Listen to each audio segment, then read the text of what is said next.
సంస్థ యొక్క ఎంక్వైరీ నడుస్తున్న టైంలో దాన్ని తీసి అంటే ఆన్ వాట్ బేసిస్ ఇమీడియట్ గా మనం సిబిఐకి ట్రాన్స్ఫర్ చేస్తామనేటువంటిది ఒకసారి అది అంటే technically or the constitutionally it is not possible.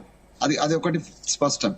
నేనేమంటున్నా అంటే అల్టిమేట్ గా ఒకవేళ సిబిఐకి ఇవ్వాల్సి వస్తే మాకేం అభ్యంతరం లేదు. రెండోది, నేను ఊహాజనితమైనటువంటి మాట మాట్లాడతలేను మిత్రమా దిలీప్. అనేక సందర్భాలు టిఆర్ఎస్ పార్టీ మీద అనేక ఆరోపణలు బీజేపీ చేసిన, అమిత్ షా గారు వచ్చి, ప్రధానమంత్రి గారు వచ్చి దేశంలో ఇంతకంటే పెద్ద అవినీతి ముఖ్యమంత్రిని నేను చూడలేదని చెప్పి స్టేట్మెంట్ ఇచ్చిన, దానికి సంబంధించినటువంటి ఎలాంటి చర్యలు మీ కేంద్రం నుంచి ఏదైనా చిన్న విషయం, చివరికి 11 ఏండ్లుగా అనేక మంది దొంగలను ఉపేక్షించినటువంటి మీరు మా చిత్తశుద్ధిని ప్రశ్నించడం హాస్యాస్పదం. ఎవరు ఆమె కవిత, లిక్కర్ రాని కవితను అరెస్ట్ చేయడానికే ఎంత తాత్సారం చేసినారు, ఏం చేసినారు, అల్టిమేట్ గా చేసినారు, అదే విషయం. కానీ ఎంత తాత్సారం చేసినలో మీరు చూసినారు. సో మీరు ఇవన్నీ కూడా మాటికి మా చిత్తశుద్ధి అసలు ఎంక్వైరీ నడుస్తుంది మిత్రమా. అది కాళేశ్వరం కావచ్చు, ఇది కావచ్చు.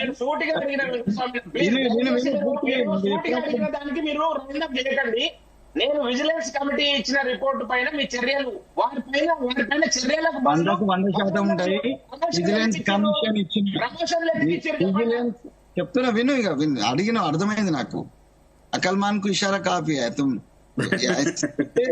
సో నాకు అర్థమైంది. విజిలెన్స్ కి సంబంధించినటువంటి కేసుల విషయంలో కొద్దిమంది మీద ఆల్రెడీ వాళ్ళను పిలిచినారు, కొంతమందిని సస్పెన్షన్ లో పెట్టినారు, కొంతమంది ఉన్నారు, వాళ్ళు 38 మంది ఉన్నారు. అందరి మీద చర్యలు తీసుకుంటారు. కానీ ఇప్పుడు మళ్ళీ ఇదే ప్రతిపక్షాలు ఏమంటాయంటే ఇక అధికారులను మాత్రం చర్యలు తీసుకున్నారు, బలిపశువులు చేసినారు, మీరు అసలైన రాజకీయ నాయకులను పట్టుకుంటలేరు అనేటువంటి మాట కూడా మన అందరి నుంచి వస్తుంది, నాతో సహా మీతో సహా వస్తుంది. But it is going on believe. 38 members సంబంధించినటువంటి విజిలెన్స్ కమిషన్ ఇచ్చినటువంటి అందరి మీద చర్యలు ఉంటాయి, చర్యలు కొనసాగుతున్నాయి, చర్యలు జరుగుతున్నాయి. సో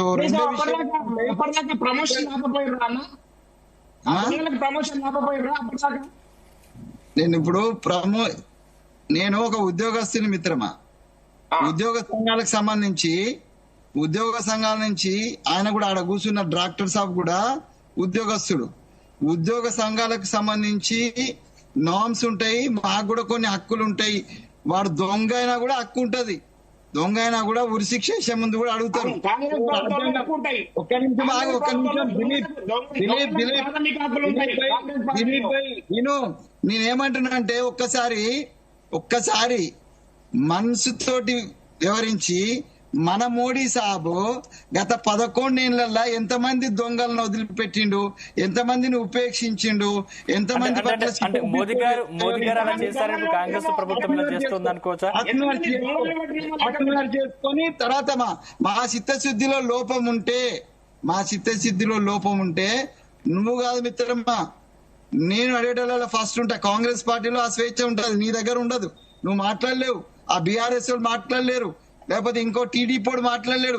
కానీ కాంగ్రెస్ వాడు మాట్లాడతాడు. కత్తి వెంకటస్వామి రేపు మా ప్రభుత్వము ఈ ఫోన్ ట్యాపింగ్ విషయంలో ఒకవేళ ఈ ప్రభాకర్ రావు కాదు రేపు కేటీఆర్ మీద చర్యలు తీసుకోకపోతే మా రేవంత్ రెడ్డి గారిని డైరెక్ట్ గా క్వశ్చన్ చేసే దమ్ము మాకున్నది, మేమే అడుగుతాం, మీ దగ్గర రానియం. సో దట్ వీ హ్యావ్ మాకు చాలా స్పష్టమైన ఐడియా ఉన్నది. డెఫినెట్ గా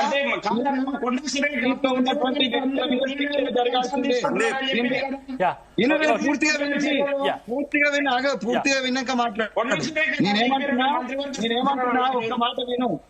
ఈ విషయంలో మా ప్రభుత్వం ఎక్కడన్నా మీనమేషాలు అన్న పదాన్ని నేను మళ్ళా దోరాయిస్తున్నా. మీనమేషాలు లెక్కబెట్టి కేటీఆర్ లేకపోతే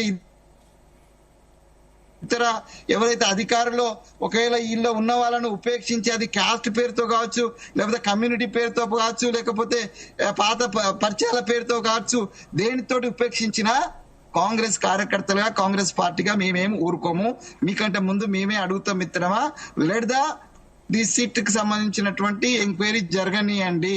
దీంట్లో ముఖ్యమంత్రి గారికి గాని లేకపోతే కాంగ్రెస్ పార్టీ అధినాయకత్వానికి గాని ఎవరిని ఉపేక్షించాలనేటువంటి ఆలోచన లేదు. ఏ ఆలోచన అటువంటి ఆలోచన మాకు లేదు లేదు లేదు. జయరాం గారు, అయ్యా మీరు ఇంతకుముందు కొన్నారు రెడ్డిల రాజ్యమే నడుస్తుంది, రెడ్డిలను వెనకేసుకొస్తున్నారని. దీంట్లో కూడా మనం ఫోన్ ట్యాపింగ్ లో చూసుకున్నట్టయితే ఆ ప్రణీత్ రావుని కూడా విచారణ చేసిన తర్వాత రాధాకిషన్ రావు బయటకు వచ్చారు, దాని తర్వాత ఆయనను విచారణ చేసిన తర్వాత తిరుపతిరావు బయటకు వచ్చారు, దాని తర్వాత భుజంగరావు, ఇలా దాని తర్వాత ప్రభాకర్ రావు, ఇలా మొత్తం రావులో బయటకు వచ్చారు. అంటే మొత్తం ఈ రాజ్యాలు వెళ్తుంది ఎవరంటారు ఇప్పుడు? నేను ఇక్కడ ఒక విషయం సందీప్ గారు, చెప్పండి సందీప్ గారు చెప్పండి. నేను ఇందాక మీరు అన్నారు కదా మీ ఫోన్ ట్యాపింగ్ కూడా జరిగిందా అని. ఫోన్ ట్యాపింగ్ కాదు, ఈ రాధాకృష్ణరావు అనేటువంటి ఆయన నా మీద కక్ష కట్టి నా కొడుకును అరెస్ట్ చేసి తీసుకుపోయినటువంటి సందర్భం ఉన్నది మిత్రమా. సో కాబట్టి వాళ్ళు ఎవరిని సతాయించకుండా లేరు, వాళ్ళందరినీ సతాయించిండ్రు. కులాలకు మతాలకు అతీతంగా అందరినీ సతాయించినారు. వాళ్లకు వ్యతిరేకం అనుకున్న వాళ్ళను సత్యం మాట్లాడే వాళ్ళందరినీ కూడా వాళ్ళు సతాయించినారు. అది జయరాం కావచ్చు, దిలీప్ కావచ్చు, కత్తి వెంకటస్వామి కావచ్చు.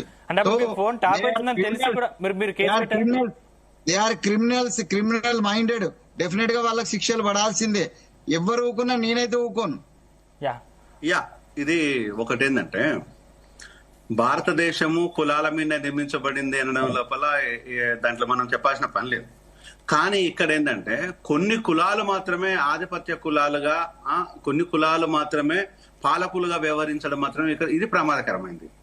అంటే ఇక్కడ వెలమల చేతు, ఇప్పుడు బీఆర్ఎస్ అంటే వెలమలు అంటే అధికారులు, లేకపోతే అధికారం చేతిలో ఉన్న వాళ్ళు. ఇక్కడ కాంగ్రెస్ అంటే రెడ్డిలు అధికారులు, అధికారం చేతిలో ఉన్న వాళ్ళు లాగానే వ్యవహరిస్తున్నది. ఇక్కడ జరుగుతుందంటే నీకు ఎక్కడైనా పోలీస్ స్టేషన్ కి ఇప్పుడు వెళ్ళు, అక్కడ రెడ్డి కులం అనితో పేరు ఉన్నట్టయితే కంట్రోల్ చేయడం చాలా కష్టం, కన్వైన్ చేయడం కష్టం. ఇప్పుడు అలాంటి పరిస్థితులు నేను ఇప్పుడు కాదు రేవంత్ రెడ్డికి చాలా సందర్భాల్లో చెప్పాను, ఇది జరుగుతున్నది, ఇది నువ్వు కరెక్ట్ చేసుకో రేవంత్, ఒకసారి చెక్ చేసుకోమని చెప్పాను. నేను అనేక సందర్భంలో ఇప్పుడు నాకేదైనా అవసరం వచ్చింది, అక్కడ వచ్చింది, నేను ప్రమాదంలో ఉన్నా అని చెప్తే అదే రెడ్డి కులపుడైతే పట్టించుకోవట్లేదు. మళ్ళీ నేను పోవాలి నా బీసీల దగ్గరకో, నా ఎస్సీల దగ్గరకో, నా రెడ్డేతర నాయకుల దగ్గరికి పోయేవాలి, రెడ్డేతర ఆఫీసర్లను చూసుకోవాలి.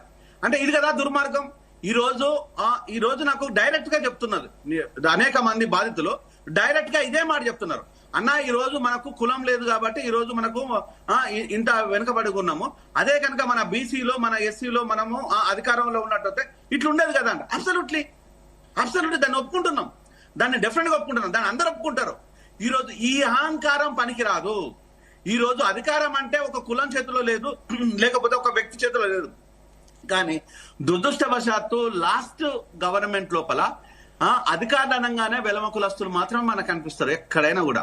ప్రణీత్ రావు స్టేట్మెంట్ లోపల నేను స్టేట్మెంట్ చదివాను, దయచేసి మీరు వినాలే. ప్రణీత్ రావు ఏమంటాడంటే, నేను ఎస్ఐగా ఉన్నాను, సిఐగా నాకు సస్పెన్షన్ వచ్చేసింది, కొంత గ్యాప్ ఏర్పడింది, అయినా కూడా నేను ఎస్ఐగా ఉన్నప్పుడు మా ప్రభాకర్ రావు గారి దగ్గరికి నేను కనెక్షన్ ఏర్పరచుకున్నాను, ఆయన మా కులస్తుడే, నా కమ్యూనిటీ, నాకు ఆయన సహకరించాడు, నాకు ఉన్నతమైన పదవి వచ్చేసింది అనే స్టేట్మెంట్ ఇచ్చాడు ఆయన. అంటే ఈ రోజు కులం ఉన్నట్టు అయితే సస్పెండ్ అయిన వ్యక్తిని కూడా, పక్కన పెట్టే వ్యక్తిని కూడా ఏసీపీకి దాకా తీసుకెళ్లొచ్చు, ఆయన వెనకాల చాలా మంది ఉన్నా కూడా. అంటే దీన్ని నేను దృష్టిలో పెట్టుకొని మాట్లాడుతున్నాను. అదే మళ్ళీ ఇప్పుడు మెడికల్ డిపార్ట్మెంట్ లో ఏం జరుగుతుంది అంటే, ఒక్క అధికారికి ఒక 5-6 ప్లేస్ లో ఇన్ఛార్జెస్ ఇచ్చిండ్రు. దాన్ని దేనికి తార్కాణం ఇది? దాన్ని ఏం చేయాలి అంటే, డాక్టర్ లేరా ఇక్కడ, ఇంజనీర్లు లేరా, లేదనుకుంటే లెక్చరర్స్ లేదా, ప్రొఫెసర్ లేరా? అంటే ఎవరైనా ఒక అధికారి ఉంటే ఆ అధికారికే మీరు